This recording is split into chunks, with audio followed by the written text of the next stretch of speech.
Hello my dear passionate NEET aspirants, welcome back to magnet brains IIT JEE NEET. मैं हूं doctor Ritika Bhardwaj, आपकी biology mentor. और आज का जो सेशन है वो बहुत इंपॉर्टेंट सेशन है। ऐसा क्यों? क्योंकि ये एक बहुत स्पेशल सेशन होता है जो मैं आपको हर चैप्टर के बाद देती हूं, जहां पर पूरे चैप्टर में इंक्लूडेड हर एक साइंटिस्ट, उनके जो कॉन्ट्रीब्यूशंस हैं, उनकी जो थ्योरीज हैं और किस ईयर में उन्होंने ये थ्योरीज दी हैं, किस नाम से जाने जाते हैं वो साइंटिस्ट, सारी डिटेल्स अलग से आपको प्रोवाइड की जाती है। आपको ये सारी चीजें कैसे प्रोवाइड हो रही हैं? हम कर रहे हैं नीट की प्रिपरेशन, तो हमें पता होना चाहिए भाई नीट की प्रिपरेशन में हम क्या क्या करने वाले हैं। उससे पहले इंपॉर्टेंट बात आपके लिए ये है कि magnet brains IIT JEE NEET के इस चैनल पर आपके लिए, आपकी नीट की प्रिपरेशन के लिए पूरा course completely free of cost available है। कोई 2 चैप्टर 3 चैप्टर पढ़ने के बाद भी फीस नहीं देनी है, कोई पेड सब्सक्रिप्शन नहीं लेना है। सारी चीजें बिल्कुल फ्री ऑफ कॉस्ट आप पढ़ सकते हैं with the quality content and best teachers. तो अब हम स्टार्ट करते हैं आज का अपना सेशन, जहां पर हम देखेंगे साइंटिस्ट के डिटेल्स के बारे में, list of scientist, name and year. ठीक है, तो इसको स्टार्ट करने से पहले जैसा मैंने आपसे बोला था कि जब हम नीट की प्रिपरेशन कर रहे हैं तो हमें पता होना चाहिए कि हमारा नीट का कोर्स मॉड्यूल क्या है। तो हमारा नीट का कोर्स मॉड्यूल कुछ ऐसा है कि सबसे पहले हम फोकस करते हैं टॉपिक वाइज एक्सप्लेनेशन वीडियोस पर। टॉपिक वाइज एक्सप्लेनेशन वीडियोस से हमारा क्या मतलब है कि जो भी आपका चैप्टर है उसके हर एक टॉपिक को हम एक पर्टिकुलर सेशन में बहुत अच्छे से, बहुत ब्रीफली पढ़ते हैं। इसके बाद हम नेक्स्ट पर जाते हैं डेली प्रैक्टिस प्रॉब्लम का पीडीएफ। ये जो डेली प्रैक्टिस प्रॉब्लम है ये बहुत जरूरी है, ये आपके सेशन से ही रिलेटेड होती है और आपको कहाँ मिल जाती है? जो डिस्क्रिप्शन बॉक्स होता है ना, उसमें लिंक होती है, वहां से आपने इसको डाउनलोड करना है और फिर इसे करना है सॉल्व करने के बाद कई बार सही आंसर आ जाते हैं और कई बार गलत भी हो जाते हैं।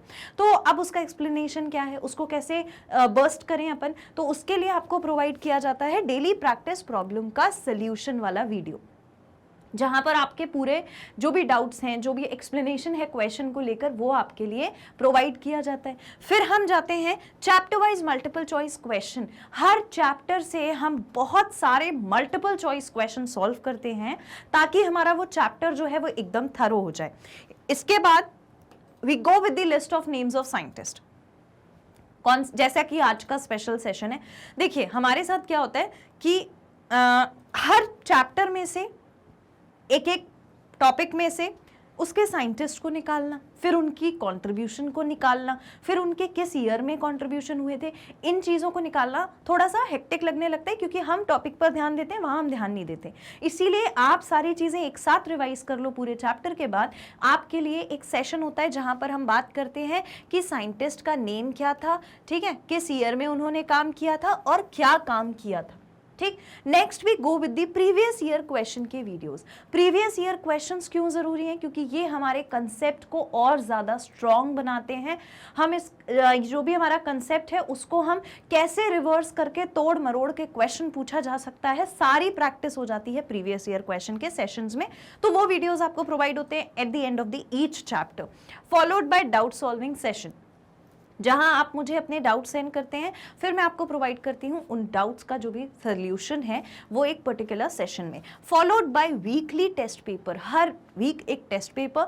Then we go with the guidance. आपको आपके लिए रेगुलरली ऐसे वीडियोस आते हैं जहां पर आप अपना टाइम मैनेजमेंट, अपने कैसे मोटिवेटेड रहेंगे, कैसे अपनी स्टडी प्लान करें, कैसा स्केड्यूल बनाएं, ये सारी चीजें आपको हेल्प करने के लिए बताई जाती हैं। Next is the chapter wise one shot revision. हर चैप्टर का एक वन शॉट क्विक रिवीजन हम करते हैं, followed by online test series. Online test series जो कि बहुत इंपॉर्टेंट है। तो ये एंटायरली हमारा नीट का कोर्स मॉड्यूल है। आपको होपफुली समझ आ गया होगा। अब हम मूव करते हैं अपने साइंटिस्ट डिटेल्स की तरफ। देखिए ये सेशन जो है ये बहुत इंपॉर्टेंट सेशन है। हम बात कर रहे हैं चैप्टर बायोलॉजिकल क्लासिफिकेशन की।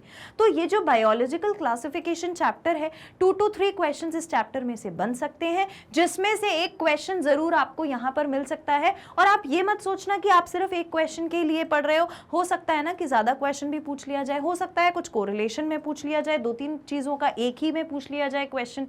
तो इसीलिए ये जो लेवल है, ये जो अलग से सेशन है, ये आपके लिए बहुत सोच समझ के प्लान किया गया है ताकि आपको याद रखने में कोई प्रॉब्लम ना आए। पूरी एक लिस्ट आपको मिल जाएगी और आप इस लिस्ट को अपने पास लिख के रख लीजिए, 2-3 बार इसे पढ़िए तो आपको साइंटिस्ट के नाम आराम से याद हो जाएंगे। आई होप आपको ये चीज बहुत क्लियरली समझ आ गई होगी।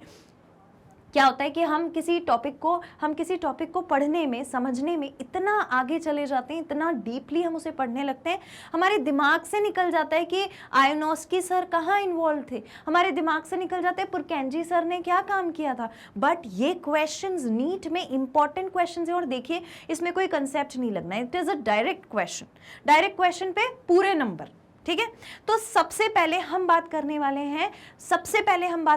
हैं आर्टिफिशियल सिस्टम की। क्या बोला मैंने? Artificial system of classification. अब ये जो आर्टिफिशियल सिस्टम ऑफ क्लासिफिकेशन था, इसे आर्टिफिशियल क्यों बोला था? क्योंकि ऊपरी कुछ कैरेक्टर्स को देखकर ऑर्गेनिजम्स को क्लासिफाई कर दिया गया था इस पर्टिकुलर सेशन में, ठीक है, इस पर्टिकुलर क्राइटेरिया में। तो वो क्या थे? दे वर दी हैबिट एंड हैबिटाट्स। भाई कैसी हैबिट्स हैं, क्या खा रहा है, क्या करता है ये ऑर्गेनिज्म। प्लांट है तो भाई खाना कहाँ से आ रहा है, कुछ मतलब बेसिक हैबिट, और कुछ उसका हैबिटाट। कहाँ रहता है? पानी में रहता है, लैंड पर रहता है, हवा में उड़ता है। Where does the organism live? तो वो हैबिट और हैबिटाट के बेसिस पर एक आर्टिफिशियल सिस्टम ऑफ क्लासिफिकेशन दिया गया था। ये मैं आपको ऑलरेडी सेशंस में समझा चुकी हूँ। आगे बढ़े, हम इसकी बात कर क्यों रहे हैं? क्योंकि इसमें साइंटिस्ट थे प्लिनी द एल्डर, कैनस प्लिनस स्केंडस। इन्होंने 28 से 79 एडी में वेस्ट में सबसे पहली बार first to give artificial system of classification, इन्होंने सबसे पहले आर्टिफिशियल सिस्टम ऑफ क्लासिफिकेशन के बारे में बताया था, जहां इन्होंने एनिमल्स को डिफरेंशिएट कर दिया था। किस चीज में डिफरेंशिएट किया था? Flighted and non flighted one, उड़ने वाले और ना उड़ने वाले, 2 सेशंस में। इसके बाद इन्होंने एक बुक भी लिखी, तो he wrote Historia Naturalis in 37 volumes. कितनी वॉल्यूम्स में लिखी गई थी? 37 वॉल्यूम्स में, out of which 9 volumes were devoted to medicinal plant, जिसमें से 9 वॉल्यूम ऐसी थी जो मेडिसिनल प्लांट के बारे में बात करती थी। मेडिसिनल प्लांट से हमारा क्या मतलब है? वो प्लांट्स जो हमें मेडिसिन प्रोवाइड कर सकते हैं। तो ये बात उन्होंने कब करी थी? अपनी बुक हिस्टोरिया नेचुरल्स में, ठीक है। और उसके 37 वॉल्यूम थे, 37 में से 9 वॉल्यूम्स में सिर्फ मेडिसिनल प्लांट्स के बारे में डिस्कस किया गया था।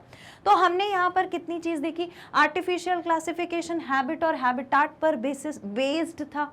फिर इन्होंने आर्टिफिशियल सिस्टम ऑफ क्लासिफिकेशन में जब ऑर्गेनिजम्स को डिवाइड किया, तो डिवाइड करके एक ऐसा ग्रुप बनाया जो फ्लाइटेड थे, दूसरे थे नॉन फ्लाइटेड। और ये साइंटिस्ट कौन थे? Pliny the Elder. अब इनका मैं आपको, देखो नाम सबसे पहले साइंटिस्ट का लिख लो, मुझे आपको पूरा समझाना है। आप सबसे पहले साइंटिस्ट का नाम लिख लो। 1 मिनट। हाँ, आप सबसे पहले प्लिनी द एल्डर, ये साइंटिस्ट है, इनका नाम लिख लो। इनका क्वेश्चन कैनस प्लिनियस स्केंडस के नाम से भी पूछा जा सकता है, ठीक है। ये साइंटिस्ट का नाम हो गया। इसके बाद नेक्स्ट इंपॉर्टेंट चीज आपके लिए क्या है? बुक का नाम हिस्टोरिया नेचुरलिस, ठीक। ये 2 बातें बहुत इंपॉर्टेंट है। आई होप आपको ये सारी चीज समझ आ गई होगी, इसमें आपको कोई भी दिक्कत नहीं है। क्लियर? ठीक है। तो ये बात हो गई हमारी आर्टिफिशियल सिस्टम ऑफ क्लासिफिकेशन को लेकर।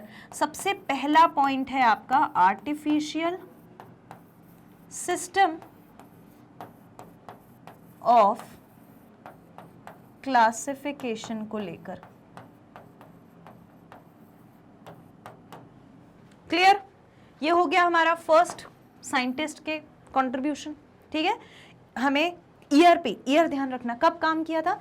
28 से 79 एडी में साइंटिस्ट का नाम, क्या क्या चीज़ें मिली? एक तो आर्टिफिशियल सिस्टम ऑफ क्लासिफिकेशन मिला, फिर हमें साइंटिस्ट का नाम मिला, किस ईयर में काम किया था, और बुक क्या थी। 4 things are there for you to learn from this slide, ठीक है। लिख लिया आपने? ये चारों चीजें क्लियर है? बिल्कुल पॉइंट में लिखना, मैं बता देती हूँ कैसे। पहले हेडिंग डालो आर्टिफिशियल सिस्टम ऑफ क्लासिफिकेशन, फिर साइंटिस्ट का नाम लिखो, फटाफट से साइंटिस्ट का नाम लिखो।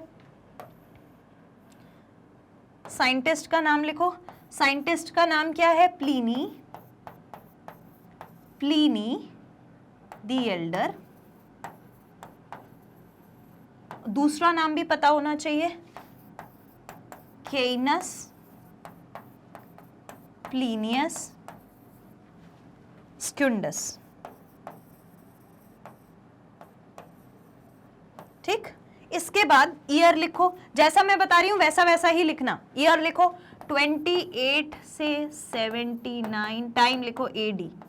ठीक है, इसके बाद इनकी बुक का नाम था हिस्टोरिया नेचुरलिस। ठीक है, जो कितने वॉल्यूम्स में थी? कितने वॉल्यूम्स में थी? ये थी 37 वॉल्यूम्स में, आउट ऑफ विच 9 वॉल्यूम्स किसके लिए थी? 9 वॉल्यूम्स थी हमारे मेडिसिनल प्लांट्स के बारे में। बहुत इंपॉर्टेंट है, बहुत इंपॉर्टेंट है, लाइटली मत लेना। मैं भी बहुत मेहनत करके ये सारी चीजें आपके लिए एक्सट्रैक्ट करके लाती हूँ, और मैं फिर आपको प्लान भी बता रही हूँ कि आप कैसे कैसे लिखोगे। मेरे को आपको पूरा कंसेप्ट समझाना है। देखो, मैं आपसे सिर्फ ये बोल दूंगा ये साइंटिस्ट का नाम है, आर्टिफिशियल सिस्टम ऑफ क्लासिफिकेशन में थे, क्या आपको समझ में आ जाएगा? नहीं, आपको याद उसी से रहेगा। आपको क्या लिखना है? आपको ये चीजें लिखनी है। क्लियर? लिख लिया ये written? Okay, now let us move on to the next one. Next one is sir Theophrastus. बहुत बहुत बहुत important, sir Theophrastus. Sir Theophrastus ने क्लासिफाई किया था प्लांट्स को। तो इनने कितने प्लांट्स को क्लासिफाई किया था पूछ सकता है। तो 480 प्लांट्स को क्लासिफाई किया था, वो भी 4 ग्रुप बनाए थे। और वो 4 ग्रुप क्या थे? They were herbs, under shrubs, shrubs and trees. किस बेसिस पर क्लासिफाई किए थे? हैबिट कैसा है, फॉर्म कैसा है और टेक्सचर कैसा है प्लांट का। सर थियोफ्रेस्टस, दूसरे नंबर पे लिखो सर थियोफ्रेस्टस। ठीक है, इन्होंने क्या काम किया था? सर थियोफ्रेस्टस ने 480 प्लांट्स को क्लासिफाई किया था, 480 प्लांट्स को क्लासिफाई कर दिया था और 4 ग्रुप्स में डिवाइड कर दिया था। What were the groups? What were the groups? The groups were herbs, under herbs भी यहां पे था। ठीक है, अंडर हर्ब्स, उसके बाद शर्ब्स, सॉरी अंडर शर्ब्स है ये, अंडर शर्ब्स, फिर शर्ब्स और फिर थे ट्रीज। ये हो गया आपका सेकंड वाला, ये सेकंड पॉइंट हो गया आपका। क्लियर? अब चलते हैं थर्ड पॉइंट पे। थियोफ्रेस्टस सर ने किसकी बात करी थी? प्लांट्स की बात करी थी। 480 प्लांट थे जिनको क्लासिफाई कर दिया था 4 टाइप्स में, 4 ग्रुप्स में। और वो ग्रुप्स उनके कैसे बन गए थे? बस हाइट को देखकर, हैबिटेट को देखकर उन्होंने ग्रुप्स बना दिए। एक हर्ब है, एक अंडर शर्ब है, एक शर्ब है और फिर एक ट्री है, ऐसे उन्होंने क्लासिफाई किया। अब आते हैं हम अपने नेक्स्ट साइंटिस्ट पर, जो भाई बहुत इंपॉर्टेंट है, वो है सर एरिस्टोटल। सर एरिस्टोटल, ये PYQs है। एरिस्टोटल सर का तो प्रीवियस ईयर क्वेश्चन है, PYQ है ये। इन्होंने एनिमल्स को डिफरेंशिएट कर दिया था और बना दिया था, डिफरेंशिएट करा एनिमल्स को किस बेसिस पे? एक ग्रुप बनाया anaima, invertebrates with no red blood sales.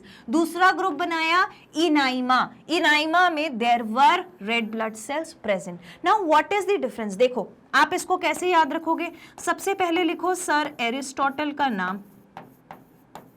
सबसे पहले क्या लिखोगे? एरिस्टोटल सर का नाम। फिर लिखो क्या बनाया था इनने? इन्होंने एनिमल्स को डिवाइड किया था। क्या किया था? एनिमल्स को डिवाइड।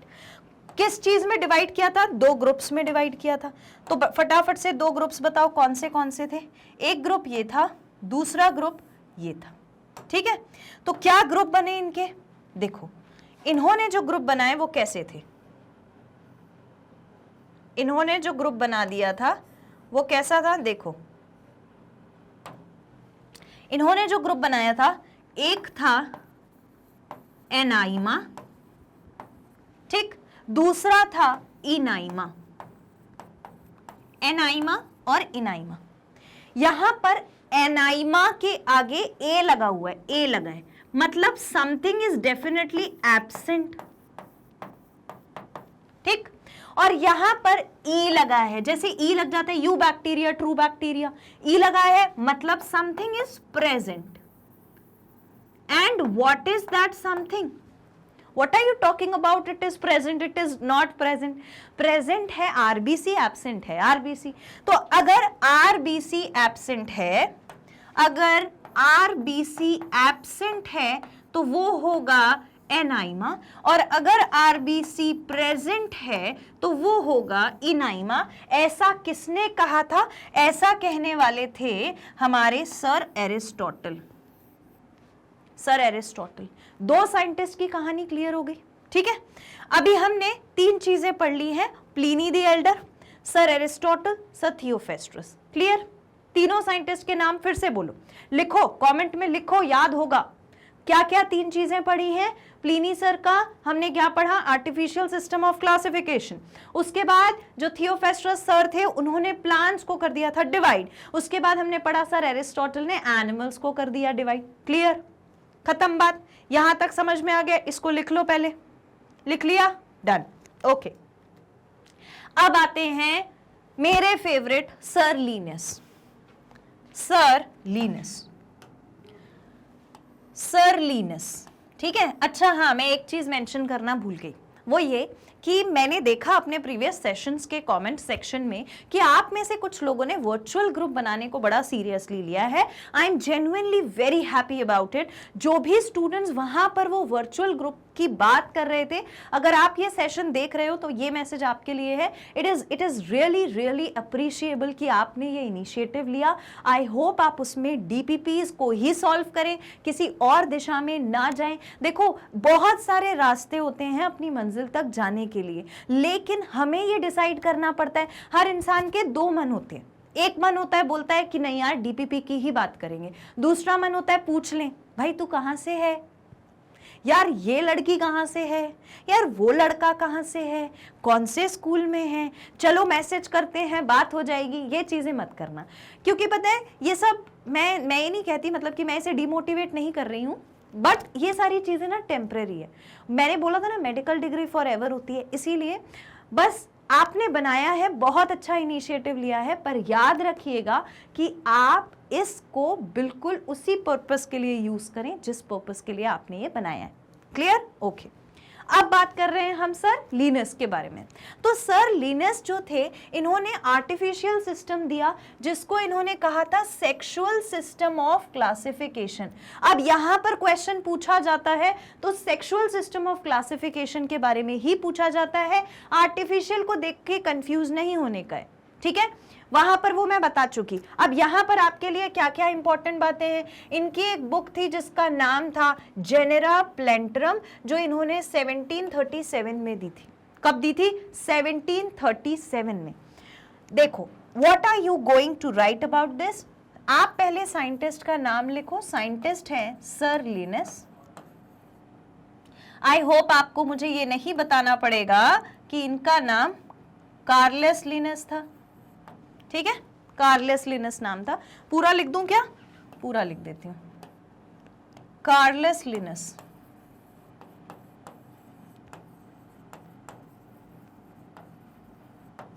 अब अगर आपको बुक का नाम याद नहीं रहता ना, वहां से याद रहना। यहां ये इमेज देख लो, आंखों में बैठ जाएगी, याद रहेगा, ठीक है। तो कार्लस लिनस सर जो थे, इन्होंने क्या करा? इन्होंने 1 मिनट 1 सेकेंड, इन्होंने क्या करा था वो देखते हैं। इन्होंने क्या दिया था? सेक्सुअल सिस्टम ऑफ क्लासिफिकेशन दिया था। इन्होंने दिया था sexual system of classification, sexual system of classification दिया था, ठीक है। इसके बाद इन्होंने अपनी एक बुक लिखी, बुक का नाम था जेनेरा। इसको ऐसे मत लिखना, भूल जाओगे, ठीक है। इसको लिखना बुक, बुक का नाम था जेनेरा प्लांट्रम, ठीक है, जेनेरा प्लांट्रम, ये यू है, ये यू है, जेनेरा प्लांट्रम, ठीक है। इसके बाद बात आती है किस चीज की, इसके बाद बात आती है कौन से ईयर में इन्होंने ये बुक लिखी थी, तो 1737 में, 1737 में। इतनी बात याद रहेंगी। एक चीज ध्यान रखिएगा, अब आप मुझसे कह सकते हो मैम कार्लस लिनस ने बहुत सारा काम किया था, हमने फर्स्ट चैप्टर में भी पढ़ा है, तो डियर स्टूडेंट्स ये बिल्कुल सही है, कार्लस लिनस सर ने बहुत सारा काम किया है, लेकिन उसके बारे में मैं द लिविंग वर्ल्ड वाले चैप्टर में आपको पढ़ा चुकी हूं, और उसके साइंटिस्ट वाले, उस चैप्टर के साइंटिस्ट वाले सेशन में उनके बारे में सारी चीजें बता भी चुकी हूं।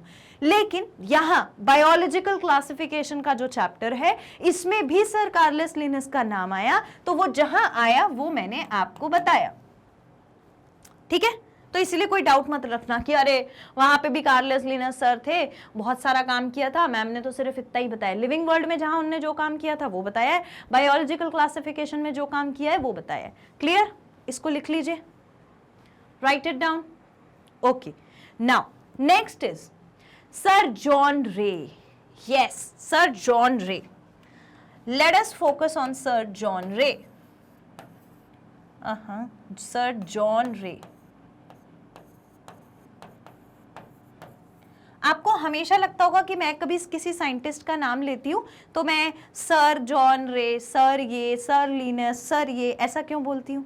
अब आप सोचो यार, वो इतने बड़े साइंटिस्ट हैं, लिखने को तो हम नाम लिख देते हैं, वो इतने बड़े साइंटिस्ट हैं, उन्होंने इतना बड़ा कंट्रीब्यूशन दिया है। मेरी जो लाइफ है, मेरी बायोलॉजी जो है, वो किसने दी हुई है, उन्होंने दी हुई है। तो वो मतलब अपने आप आता है अंदर से, अपने आप अंदर से वो चीज़ आती है उनके लिए कि यार ये वाले साइंटिस्ट ऐसे। मैं कभी बोल ही नहीं पाती, मैं बोला जॉन रे ने ऐसा ऐसा किया था, अरे बुआ के बेटे थोड़ी हैं जॉन रे, बहुत बड़े साइंटिस्ट हैं, उनका नाम हम आज इतने सालों बाद तक पढ़ रहे हैं, बहुत बड़ा कंट्रीब्यूशन है, इसीलिए मैं ऐसा बोलती हूँ, ठीक है।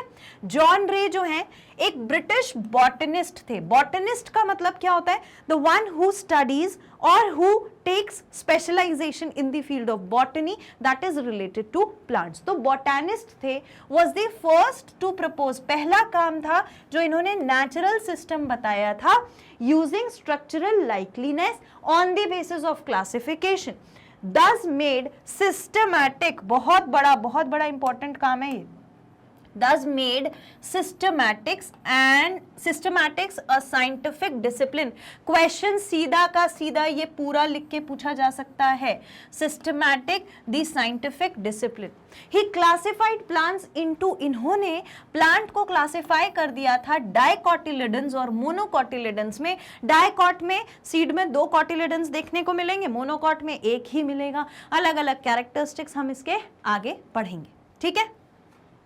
तो सर जॉन रे के बारे में हमें क्या याद रखना है, सर जॉन रे के बारे में हमें याद रखना है, 1 minute,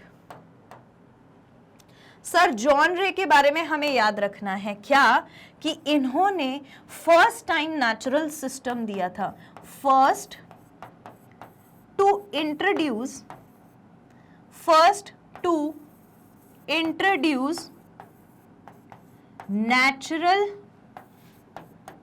natural system of classification। Natural system of classification सबसे पहली बार इन्होंने ही दिया था, ठीक है। इसके बाद बात आती है कि इन्होंने जो क्लासिफिकेशन बनाया था वो किस पर बेस्ड था, स्ट्रक्चरल लाइकलीनेस पर बेस्ड था, किसके स्ट्रक्चर सिमिलर हैं, किसके डिसिमिलर हैं, उसके बेसिस पर इन्होंने बना दिया था अपना नेचुरल सिस्टम ऑफ क्लासिफिकेशन। और सबसे इंपॉर्टेंट बात क्या है, दस इन्होंने सिस्टमैटिक्स बनाया। तो दूसरा पॉइंट हमारा क्या है कि इन्होंने systematics a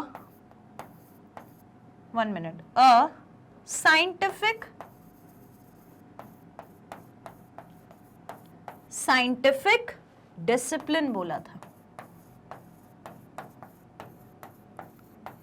ठीक है। साइंटिफिक डिसिप्लिन बोला था। तीसरा काम इन्होंने क्या करा था, तीसरा इन्होंने क्लासिफाई कर दिया था प्लांट्स को, इन्होंने प्लांट्स को क्लासिफाई कर दिया था दो में। पहला था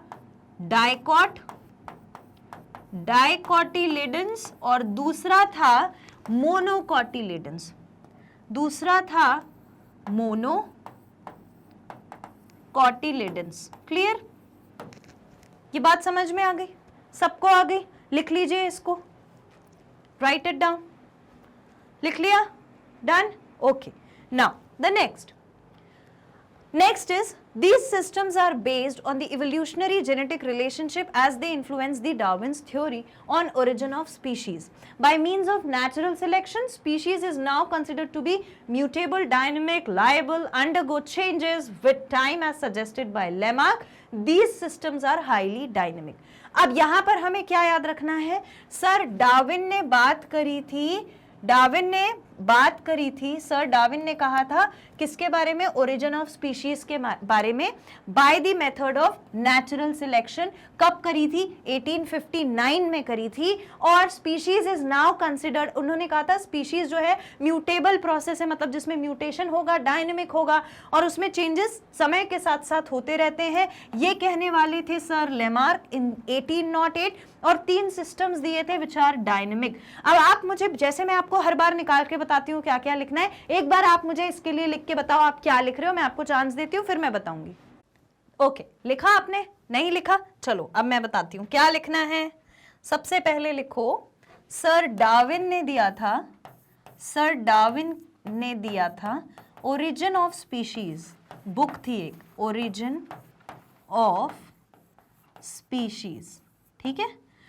किसके थ्रू दिया था? Bye means of natural selection, bye means of natural selection. आपको पता है ये आपने इससे पहले कहां पढ़ा था? ये आपने इससे पहले पढ़ा था क्लास 10th में, जब आपने हेरिडिटी और इवोल्यूशन चैप्टर पढ़ा था, वहां पर आपने ये चीज पहली बार पढ़ी हुई है। और ये कब हुआ था? ये हुआ था, ईयर क्या था इसका? ईयर लिख लो। सो ईयर वाज 1859 में, ठीक है। नेक्स्ट आता है species is now considered to be mutated, dynamic, liable, undergo time changes. फिर आ गए सर हमारे लेमार्क। फिर लिखो सर लेमार्क के बारे में। सर लेमार्क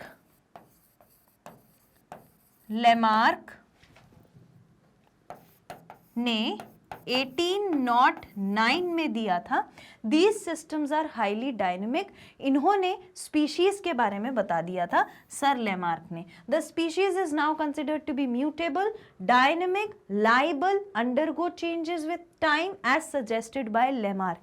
तो ये इनकी थ्योरी थी जो इन्होंने दी थी। कॉन्ट्रीब्यूशन जो इनका था वो ये था कि इन्होंने किसके बारे में बताया था? स्पीशीज के बारे में कुछ चीजें बताई थी, कुछ फैक्टर्स बताए थे। और वो क्या थे? पहला था कि स्पीशीज जो हैं वो म्यूटेबल होती हैं, जिनमें म्यूटेशन यानी कि चेंजेस हो जाते हैं, डायनेमिक होती हैं और इसके साथ साथ उनमें लायबल टू चेंजेस, उनमें चेंजेस भी आराम से हो सकते हैं पर टाइम लगता है। स्पीशीज में चेंजेस आने में, पूरी स्पीशीज में चेंजेस आने में टाइम लगता है। These systems are highly dynamic. ये सिस्टम्स डायनेमिक हैं। आप क्वेश्चन में पूछ सकता है out of which dynamic system of classification, या फिर out of which the species are dynamic was proposed by whom? It was proposed by sir Lamarck in the year 1809। मैं इसको 1809 को ऐसे लिख देती हूँ, तो आप भी इसे अलग कलर से, ईयर को अलग कलर से लिखिएगा, 1809, ठीक है। डन, लिखिए इसको, लिख लीजिए।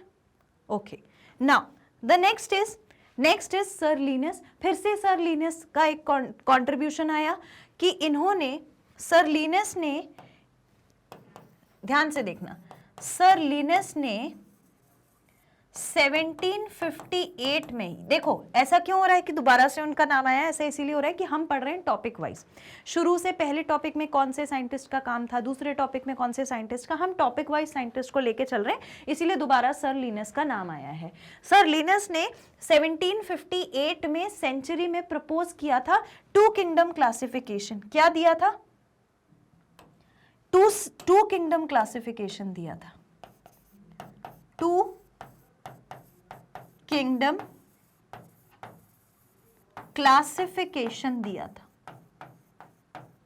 ठीक है, टू किंगडम क्लासिफिकेशन दिया था, जहां पर उन्होंने क्या किया था, डिवाइड किया था सारे ऑर्गेनिजम्स को दो किंगडम में, और वो दो किंगडम क्या थे, प्लांटे और एनिमेलिया। क्या थे ये दो किंगडम, लिख लो, these were Plantae and Animalia, Plantae and Animalia, right. On the basis of structural functional characters, जो स्ट्रक्चर और फंक्शन कैरेक्टर्स थे उनको देखकर locomotion, response to stimuli, mode of nutrition and cell wall, किसी क्वेश्चन में ये पूछ सकते हैं। तो इनका जो क्राइटेरिया था वो क्या था, किस पर आधारित था, पहला था लोकोमोशन के बेसिस पर, लोकोमोशन के बेसिस पे, दूसरा था स्टिम्युलाई को कैसा रिस्पॉन्स आप कर रहे हो उसके बेसिस पर, तीसरा था कि इनका मोड ऑफ न्यूट्रिशन क्या है, यानी कि हेट्रोट्रॉफ है या फिर ऑटोट्रॉफ है, और फिर था कि भाई इनके पास सेल वॉल जो है वो प्रेजेंट है या नहीं है। ये है सर लिनस की बात, पहले इसे नोट कर लीजिए, फिर और थोड़ी बातें करेंगे। ओके, तो ये जो सर लिनस है इनका मैंने आपको पहले भी बताया था, फर्स्ट चैप्टर में भी हमने बहुत सारा कंट्रीब्यूशन पढ़ा, अभी थोड़ी देर पहले भी पढ़ा, तो हम इस पे टॉपिक वाइज चल रहे हैं। अभी तक हमने देखो टॉपिक वाइज कैसे, पहले हमने आर्टिफिशियल सिस्टम ऑफ क्लासिफिकेशन पढ़ा, फिर हमने नेचुरल सिस्टम ऑफ क्लासिफिकेशन से रिलेटेड साइंटिस्ट को पढ़ा, अब हम आ गए टू किंगडम क्लासिफिकेशन पे।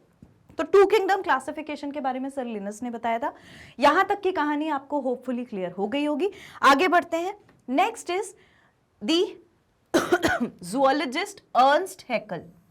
ज़ूलॉजिस्ट अर्नस्ट हैकेल जो थे, इन्होंने 1886 में अपना कंट्रीब्यूशन दिया था और थ्री किंगडम क्लासिफिकेशन के दौरान प्रोटिस्टा को फॉर्म कर दिया था on the basis of morphology, यानी कि एक्सटर्नल कैरेक्टर्स। मॉर्फोलॉजी क्या होता है, एक्सटर्नल कैरेक्टर्स जो हमें आंखों से दिख रहा है। टिश्यू सिस्टम क्या होता है, भाई सेल्स मिलके टिश्यू बनाते हैं, टिश्यू मिलके ऑर्गन बनाते हैं, तो वो टिश्यू सिस्टम जो है उसके बारे में। देन मोड ऑफ न्यूट्रिशन कैसा है, हेट्रोट्रॉफिक है, ऑटोट्रॉफिक है, कैसे अपना खाना बनाएगा, अगर ऑटोट्रॉफिक है तो क्या फोटो ऑटोट्रॉफिक है या कीमो ऑटोट्रॉफिक है, अगर हेट्रोट्रॉफिक है तो होलोजोइक है, सैप्रोफाइटिक है, पैरासाइटिक है। ये सारी चीजें देखी गई किसमें, मोड ऑफ न्यूट्रिशन में। बेसिकली ब्रॉडली सिर्फ ऑटोट्रॉफ और हेट्रोट्रॉफ को देखा गया। नेक्स्ट आया division of labour. Division of labour is ultimately related to this tissue system. Why so? Because tissue system जब बनता है, देखो एक सेल यूनिसेल्यूलर, ध्यान से सुनना, एक सेल यूनिसेल्यूलर ऑर्गेनिज्म की बॉडी में सारा काम कर लेता है, और एक तरफ मल्टी सेल्यूलर ऑर्गेनिज्म की बॉडी में हैं तो सेल बहुत सारे, काम भी सब अलग अलग हो रहे हैं, लेकिन मल्टी सेल्यूलर बॉडी है तो अलग अलग काम कर रहे हैं सेल्स, तो डिवीजन ऑफ लेबर हो गया वहां पर, हर सेल ने आपस में काम बांट लिया है, that is division of labour. He separated out all one-celled eukaryotes lacking tissue differentiation into separate kingdom protista. और इन्होंने फिर प्रोटेस्टा के बारे में सबसे पहले बता दिया था. तो अर्नस्ट हैकेल सर जो थे, अर्नस्ट हैकेल जो थे, उन्होंने अपना कंट्रीब्यूशन पहली चीज तो कौन से ईयर में दिया था. अच्छा, एक पता है, कलर कोड बना लो. कलर कोड ऐसे कि साइंटिस्ट का नाम इसी कलर से लिखना है, ईयर का नाम इसी कलर से लिखना है, कंट्रीब्यूशन नॉर्मली ब्लू पेन से लिखो. ऐसा क्यों? क्योंकि ईयर और साइंटिस्ट का नाम कलर से हमको मतलब कोरिलेट करके याद रहेगा. ठीक है. तो अर्नस्ट हैकेल सर ने अपना कंट्रीब्यूशन दिया था 1886 में. कब दिया था? 1886 में. और इन्होंने फॉर्म किया था एक और kingdom. He formed one separate kingdom. He formed one separate kingdom, one separate kingdom, और वो separate kingdom कौन था? प्रोटिस्टा. ठीक है. तो वो separate kingdom था protista. The separate kingdom was protista. और प्रोटिस्टा में कौन से ऑर्गेनिजम्स को रखा गया था? प्रोटिस्टा में जो ऑर्गेनिजम्स रखे गए थे वो कौन थे? प्रोटिस्टा में जो ऑर्गेनिज्म रखे गए, they were lacking tissue differentiation and one celled eukaryotes, single celled eukaryotes थे, सिंगल सेल्ड यूकैरियोट्स थे। ठीक है, तो ये हो गया हमारा सर अर्नस्ट हैकल का कंट्रीब्यूशन। ये साइंटिस्ट का नाम याद रखना है, अर्नस्ट हैकल। क्लियर? ईयर याद रखना है, क्या काम किया था वो याद रखना है, सिंगल सेल्ड प्रोटिस्टा फॉर्म कर दिया था। यानी कि ultimately all this is going to give rise to three kingdom classification.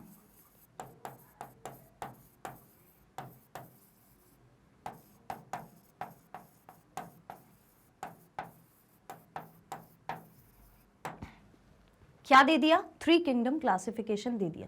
इतनी कहानी समझ में आ गई? ठीक है, लिख लीजिए इसको, राइट इट डाउन। ओके, लिख लिया? Fine. Next is Stanier and van Niel. Stanier and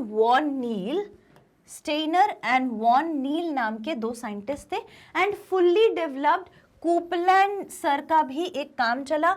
किस चीज पे लिए? किस चीज के लिए? न्यू किंगडम मोनेरा के लिए। अब फोर किंगडम क्लासिफिकेशन आने लग गया है। मतलब let me right it over here.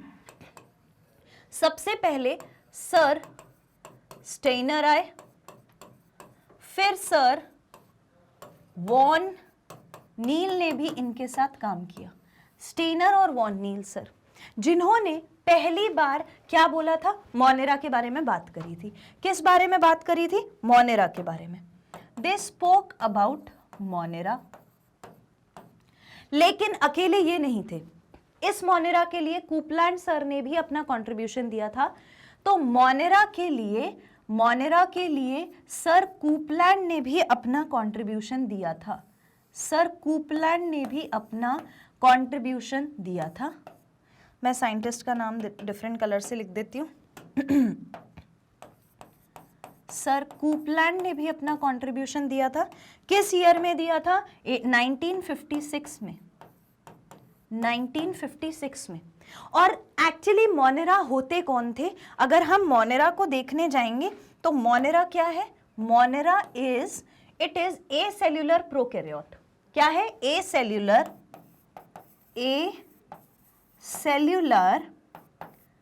Prokaryote. A cellular prokaryote. ठीक है।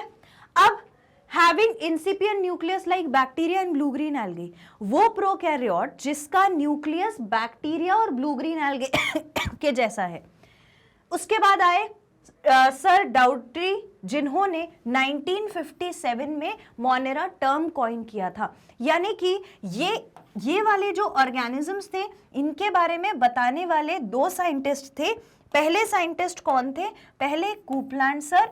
सबसे पहले तो स्टेनर और वॉन नील सर थे, फिर थे सर कूपलैंड। इसके बाद टर्म कॉइन करने वाले थे डावर्टी ने टर्म कॉइन किया था मोनेरा। कौन से ईयर में किया था? It was done in the year 1957। बात समझ में आ रही है? 1956 में ये वाले ऑर्गेनिजम्स का ग्रुप बना दिया गया था। किसने बनाया? कूपलैंड सर ने।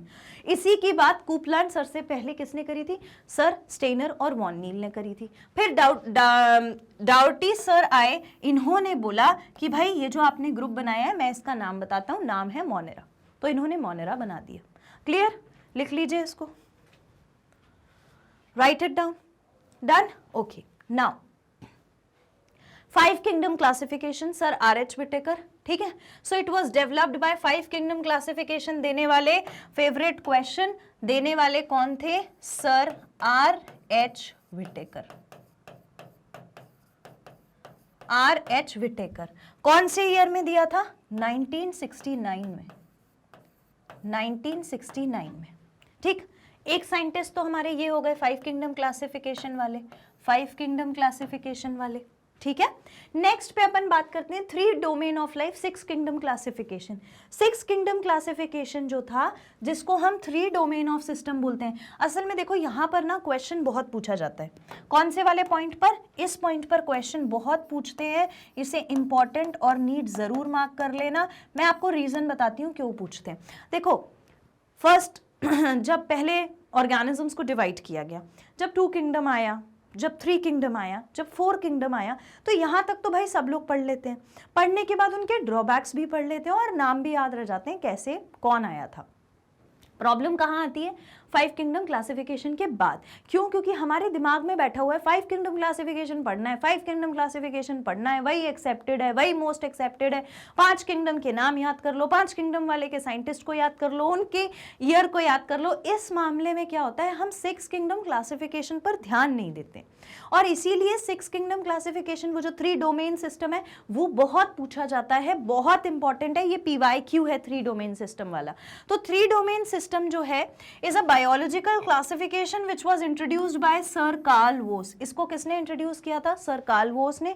कौन से ईयर में किया था? 1990 में किया था।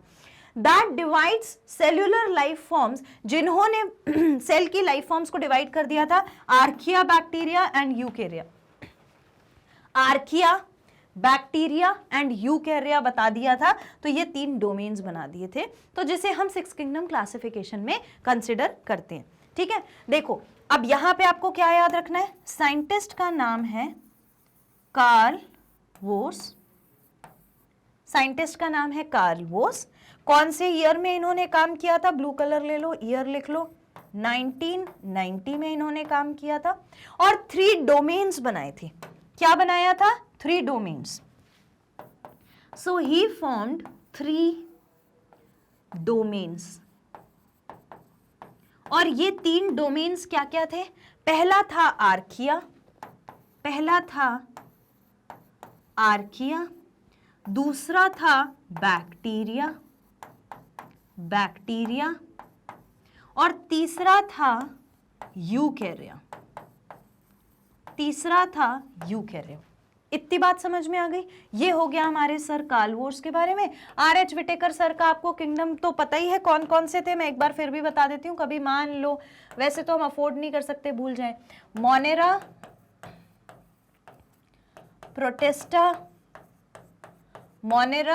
प्रोटेस्टा, फंजाई, प्लांटे और एनिमेलिया। ये 5 किंगडम बने थे 5 किंगडम क्लासिफिकेशन में, जो किसने बनाए थे? सर RH विटेकर ने बनाए थे 1969 में। क्लियर? इतनी बात समझ में आ गई? लिख लीजिए इसको, write it down, take the note for this. Done? Okay. Now next is virus. Virus जो है it was given by sir Pasteur. सबसे पहले सर पास्चर ने वायरस के बारे में बताया था। अच्छा, एक चीज मैं आपको बता देती हूँ, जहां पर मैंने वायरस पढ़ाया है, मैंने 2 पार्ट्स में आपको वायरस दिया है। पहला जनरल कैरेक्टरिस्टिक्स वाला और दूसरा वायरस के जो भी टाइप्स थे उनको लेकर, इकोनॉमिक इंपॉर्टेंस, जो भी चीजें, डिसीजेस, उनको लेकर। अब वायरस जो है, इसका जब मैंने आपको पढ़ाया था शुरू में ही, फर्स्ट वाला जो वायरस का सेशन था, उसमें मैंने इससे रिलेटेड हर एक साइंटिस्ट की डिटेल, हर एक इंपॉर्टेंट इंफॉर्मेशन, वो जो 3-4 साइंटिस्ट इन्वॉल्व हैं उन सबके नाम मैंने खुद लिखकर आपको पढ़ाए हैं। ठीक है, तो मैं जितने भी साइंटिस्ट की यहां बात कर रही हूं, ऐसा बिल्कुल नहीं है कि वो आपके सेशंस में इंक्लूडेड नहीं थे। जिसकी जहां जिस टॉपिक में इंपॉर्टेंस थी वो वहां इंक्लूड करके मैंने आपको बताए हैं। बट द थिंग इज, आपको उसमें से ढूंढना ना पड़े, आप कोई पॉइंट मिस ना कर दो उस टॉपिक को समझने के चक्कर में, मैं आपको अलग से साइंटिस्ट की लिस्ट प्रोवाइड करती हूं। बट दैट डजंट मीन कि वो जो सेशन आप देख रहे हो उसमें ये इंफॉर्मेशन नहीं होगी, उसमें भी सारी इंफॉर्मेशन इंक्लूडेड होगी। ये आपके लिए एक स्पेशल सेशन है ताकि आपको थोड़ा और इजी हो जाए, हम ज्यादा से ज्यादा चीजों को इजीएस्ट फॉर्म में लर्न करने का तरीका ढूंढ सकें। अब हम बात कर रहे हैं वायरस की। तो वायरस जो है, it was the term given by the Pasteur. इसके बाद आए सर DJ आविनोस्की, 1892 में, जिन्होंने माइक्रोब्स को रिकॉग्नाइज किया कि भाई ये जो ऑर्गेनिजम्स हैं ये मोज़ेइक डिसीज ऑफ टोबैको करा रहे हैं। इसके बाद आए M.W. बेजनिक 1898 में, और इन्होंने बोला कि ये जो एक्सट्रैक्ट है ना इन्फेक्टेड प्लांट जो है टोबैको का, उसका एक थोड़ा सा टुकड़ा निकाला and could cause infection in healthy plant and called fluid as contagium vivium fluid। इन्होंने वायरस को बोला था कि ये एक इन्फेक्शियस फ्लूइड है, यानी कि कंटेजियम वाइवम फ्लूइडियम किसने दिया था? Sir M.W. बेजनिक ने दिया था। ये PYQ है, contagium vivum fluidum is a PYQ which is very important. मैं बताती हूँ क्या याद रखना है। अगर हम वायरस के बारे में बात करते हैं तो सबसे पहले जो साइंटिस्ट हमको याद रखने हैं उनका नाम है सर पाश्चर। उनका नाम है सर पाश्चर। ठीक, इसके बाद बात आती है आइवानोस्की सर की। इसके बाद साइंटिस्ट आते हैं हमारे डीजे आइवानोस्की। इसके बाद हमारे साइंटिस्ट आते हैं M.W. बेजनिक। M.W. बेजनिक। ठीक, अब इनके ईयर लिख लो, कौन से ईयर में कंट्रीब्यूशन दिया था? 1892 इनका था, 1892 इनका था, और इनका था 1898। कहानी अभी खत्म नहीं हुई, अब हमको देखना है कि इनने बोला क्या था। तो आइवानोस्की सर की अगर हम बात करें, आइवानोस्की सर कहते थे कि सारे, और ये जो टोबैको मोज़ेइक डिसीज है, मोज़ेइक डिसीज ऑफ टोबैको, ये एक सर्टेन माइक्रोब करा रहा है। ये बात सर आइवानोस्की ने बताई थी। तो ये किसके बारे में बोला था इनने? Mosaic disease of tobacco, mosaic disease of tobacco के बारे में। इसके बाद M.W. बेजनिक सर ने क्या बोला था? इन्होंने बोला था कि वायरस जो है इट इज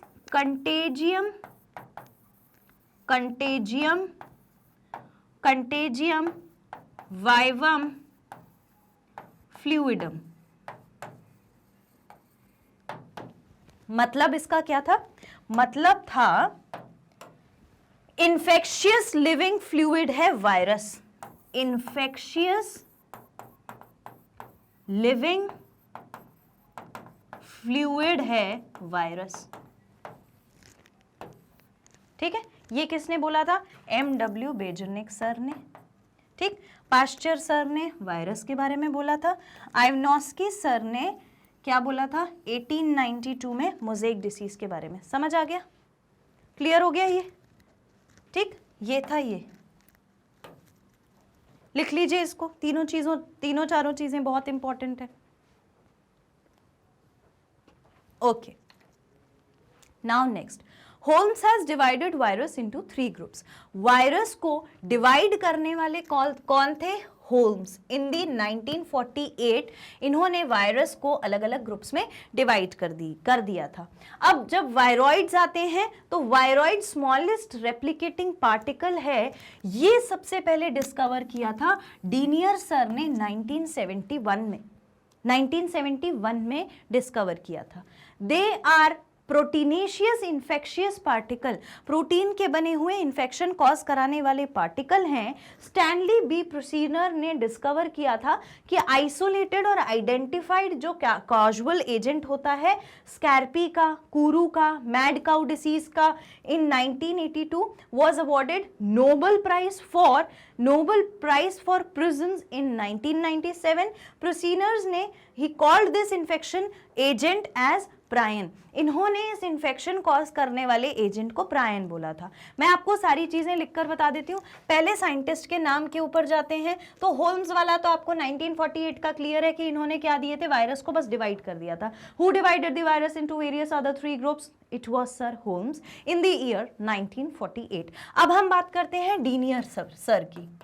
तो डीनियर सर जो थे इन्होंने 1971 में डिस्कवर किया था क्या? वायरॉइड्स। ठीक, वायरॉइड्स डिस्कवर कर दिया था इन्होंने, वायरॉइड्स डिस्कवर कर दिया। इसके बाद बात आती है किसकी? 1 मिनट। हाँ, इसके बाद बात आती है ये तो हो गया हमारे वायरॉइड्स के बारे में। अब हम बात करेंगे next scientist Stanley B प्रिसीनर।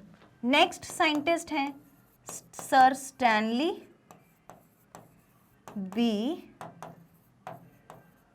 1 minute, Stanley B Prusiner. ठीक है, ये जो साइंटिस्ट थे सर स्टैनली बी प्रिसीनर, इन्होंने कई सारी चीज़ों पर काम किया। क्या काम किया? इन्होंने एक्चुअली प्रायंस को डिस्कवर किया था। इन्होंने बोला था कि एक ऑर्गेनिज्म है जिसका नाम है प्रायन, और इनका ये कंट्रीब्यूशन कब हुआ था? 1997 में, इन द ईयर 1997। ठीक है, 1997 में बोला था इनने। अब बात आती है कि ये जो प्रायन है ये कौन सी डिसीज कराता है, ये क्वेश्चन भी पूछा जा सकता है। तो ये कौन सी डिसीजेस कराता है, मैं एक बार आपको बता देती हूँ कि ये कौन सी डिसीज कराएगा। ठीक है, तो ये डिसीज कराता है स्कैर्पी, दूसरा कराता है कुरू, तीसरा कराता है mad cow disease, mad cow disease. ठीक है, ये सारी बातें इन्होंने करी थी। तो इन्होंने कहा था कि ये जो प्रायन है ये इन्फेक्शन कॉज करने वाला एजेंट है। प्रायन जो है ये इन्फेक्शन कॉज करने वाला एजेंट है। ठीक है, ये बस 2 साइंटिस्ट के बारे में आपको याद रखना है, जिसमें से मैंने बोला है कि ये वाला जो है ये PYQ है, ये वाला जो है ये PYQ है, और ये डीनियर सर का भी इंपॉर्टेंट है। लिख लिया? इसको लिख लीजिए, नोट कर लीजिए। ऐसे ही बस ऐसे ही पॉइंट्स में नोट करना जैसे मैंने किया है। सुनो एक चीज ध्यान से, जितनी भी चीज़ें मैं यहाँ करा रही हूँ इस सेशन में, वैसे तो ये सेशन बहुत इंपॉर्टेंट है, सारी चीज़ों को मैं आपको थ्योरी फॉर्म में लेकर आई हूँ ताकि आपको कहानी पूरी जो है वो याद रहे। लेकिन उसके बाद भी यहाँ सब कुछ है, फिर भी मैं आपको बताती हूँ किस पैटर्न में, किस स्लाइड में, किस साइंटिस्ट के बारे में आपको क्या क्या चीज़ें लिखनी है।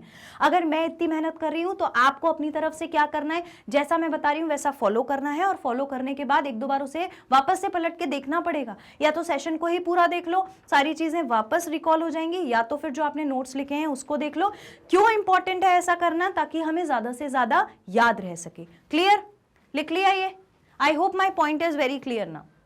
ओके, नाउ अब हमने ये जो हमारा साइंटिस्ट से रिलेटेड सेशन है इसे पूरी तरह बायोलॉजिकल क्लासिफिकेशन के लिए कर लिया है कंप्लीट।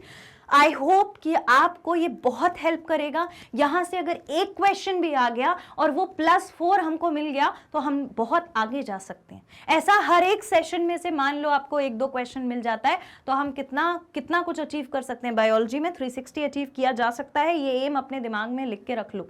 ठीक, आपको क्या करना है, ये सारे जो भी सेशंस हैं, जो सारे वीडियोस हैं, इनको रिवाइज करते रहना है। तो फिर हम इसे रिवाइज कैसे करेंगे? रिवाइज करने के लिए आपको टाइप करना है www.magnetbrains.com, ऑफिशियल वेबसाइट विजिट करो।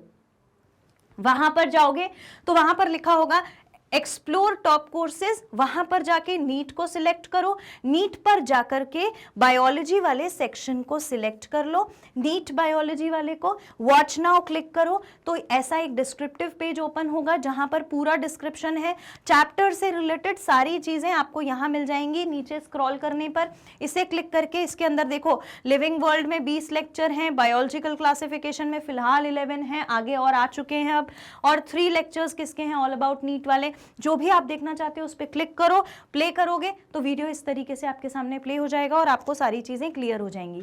Magnet brains IIT JEE NEET पर आपको ये सारा नीट का जो कोर्स है ये कंप्लीटली फ्री ऑफ कॉस्ट, यानी कि 100% फ्री अवेलेबल है। 2-3 चैप्टर पढ़ने के बाद भी कोई फीस नहीं देनी है। सो डू लाइक जरूर कर देना, इतना तो हम कर ही सकते हैं। जितनी चीजें मैंने कमेंट में करने के लिए बोली हैं वो बहुत जरूरी हैं। मतलब आप सोच लो कि आपसे रिक्वेस्ट कर रही हूं कि आपका वो लिखना बहुत जरूरी है। अगर आप उसे वाकई याद करना चाहते हो तो जरूर लिख देना। सब्सक्राइब कर लेना चैनल को, इंपॉर्टेंट अपडेट कोई मिस नहीं होना चाहिए, ऐसा कोई इंपॉर्टेंट सेशन मिस नहीं होना चाहिए, और शेयर करना अपने सारे फ्रेंड्स और सिबलिंग्स के साथ।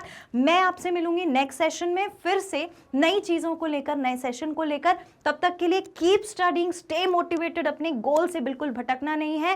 Take care, thank you so much.